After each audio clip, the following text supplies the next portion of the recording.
Hello everyone, myself Preeti Sharma. I welcome to all of you to my maths YouTube channel Learn Math with Preeti ma'am. Last video में हम exercise 1.3 का question 1 complete कर चुके थे। इसमें थोड़ा question blur है। Question ये था कि prove that root 5 is irrational. इसका प्रूफ मैंने डिटेल से आपको करा दिया था। फिर मैंने बोला था जिस तरह से आपने रूट 5 का प्रूफ किया है सिमिलरली आपको रूट 2 और रूट 3 का प्रूफ करना है। ठीक है, क्वेश्चन 2 से आज हम स्टार्ट करेंगे। क्वेश्चन 2 क्या है? Prove that 3 + 2 root 5 is irrational number. ये थोड़ी सी ब्लर है इमेज। क्वेश्चन यहाँ पे मैं आपको दिखा देती हूँ। सेकंड क्वेश्चन है आपका proof that 3 + 2 root 5 is irrational number. इसको प्रूफ करने से पहले आपको कुछ रिजल्ट देखने हैं। देखो रिजल्ट क्या है।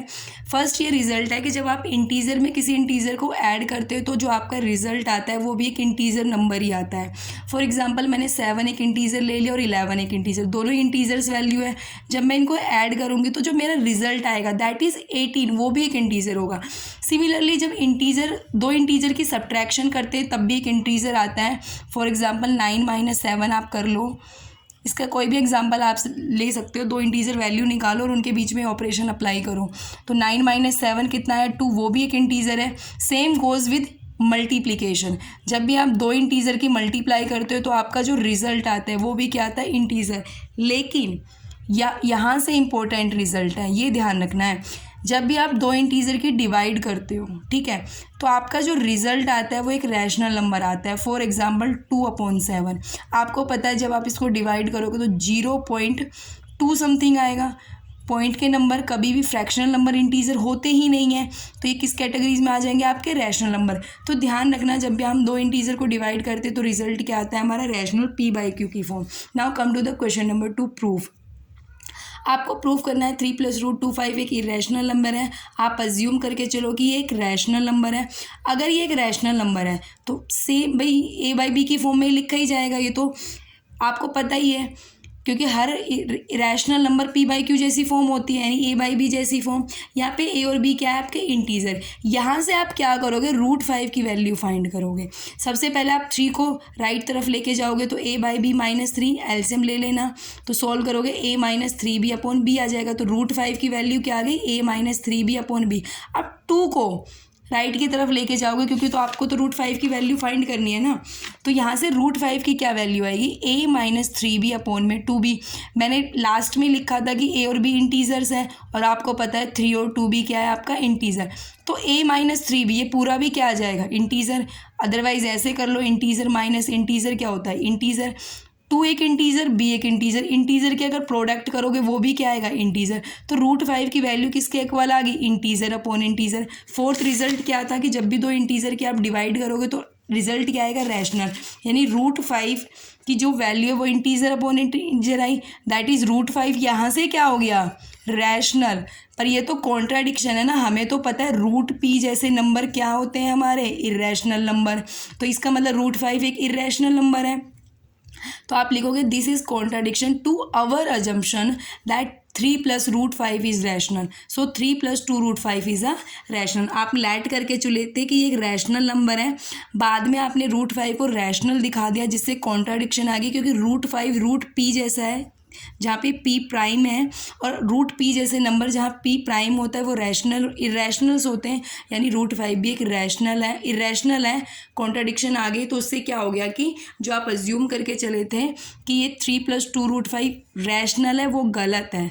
ये क्या है? एक इरेशनल नंबर है और यही आपको प्रूव करना था ना। Count to the question 3। Question 3 में क्या है? Prove that the following are irrational. 3 इसके पार्ट गिवन है, 1/√2, 7 √5 और लास्ट वन है आपका 6 + √2। इन सबको आपको इरेशनल प्रूव करना है। जैसे आपने क्वेश्चन 2 का किया है ना प्रूफ, सिमिलर ऐसा ही प्रूफ करोगे।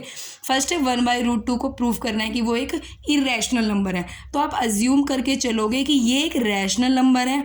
अगर ये रैशनल है तो ये a/b की फॉर्म में लिखा जाएगा जहाँ पे डिनोमिनेटर 0 नहीं है, a and b are integers. तो यहाँ से √2 की वैल्यू निकालोगे।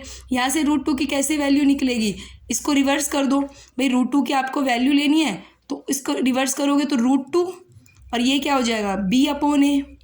ठीक है, रूट 2 की वैल्यू आ जाएगी। तो आपको पता है b integer a integer, integer upon integer, result fourth याद रखना, इंटीजर अपॉन इंटीजर क्या होता है, रैशनल। दैट इज यहाँ से क्या हो गया कि रूट 2 एक रैशनल नंबर है, लेकिन हमें तो पता है कि ये रूट पी जैसा फॉर्म में है, और रूट पी जहाँ पी प्राइम होता है वो एक रैशनल नंबर है, और आपको ये भी पता है कि रूट 2 एक रैशनल नंबर है। सिंपल भी आप कर सकते हो कि रूट 2, रूट 3 और रूट 5 का आपने की तो थी, इसका जो प्रूफ था वो क्वेश्चन 1 में किया था ना, रूट 5 का किया था, रूट 2 रूट 3 का उसी की तरह करना था, ये एग्जाम्पल्स में भी गिवन है आपके, तो वहाँ से भी पता है कि रूट 2 एक इरेशनल नंबर है। ठीक है, तो this is also contradict to the fact that 1/√2 is rational. Root 2 rational नहीं हो सकता, दैट इज़ 1/√2 भी रैशनल नहीं हो सकता, इसलिए 1/√2 क्या है आपका, एक इरेशनल नंबर। सेकंड पार्ट क्या है, उसमें आपको 7√5 को इरेशनल प्रूफ करना है। आप अज्यूम करके चलोगे सेम जैसे आपने 1/√2 में किया, 7√5 हमारे पास एक रैशनल नंबर है, अगर वो रैशनल है तो वह a/b की फॉर्म में लिखा जाएगा, जहाँ पे b 0 नहीं हो सकता और a एंड b हमारे क्या है, इंटीजर्स। तो यहाँ से √5 की वैल्यू निकालोगे तो 7 उस तरफ जाएगा, तो a/7 भी हो जाएगा। a इंटीजर है और 7 भी इंटीजर है, b भी इंटीजर है, इंटीजर की जो मल्टीप्लाई है वो भी क्या आती है, एक इंटीजर। तो √5 की क्या वैल्यू आ गई, इंटीजर अपॉन इंटीजर, और इंटीजर अपॉन इंटीजर क्या होता है, रैशनल। दैट इज़ यहाँ से √5 क्या आ गया आपका, rational. But this is contradict to the fact that √5 is rational. ये तो कॉन्ट्राडिक्ट है हमारे फैक्ट के कि क्योंकि √5 क्या होता है आपका, एक इरेशनल नंबर, तो ये इरेशनल नंबर के कॉन्ट्राडिक्ट है। ठीक है, this is also contradiction our assumption that 7√5 is rational number, so इसीलिए 7√5 इज अ इरेशनल नंबर। दो बार आपको कॉन्ट्राडिक्ट दिखाने, एक बार तो जब रूट पी आपका रैशनल आ जाए तब आपको कॉन्ट्राडिक्शन देनी है कि इरेशनल के खिलाफ है।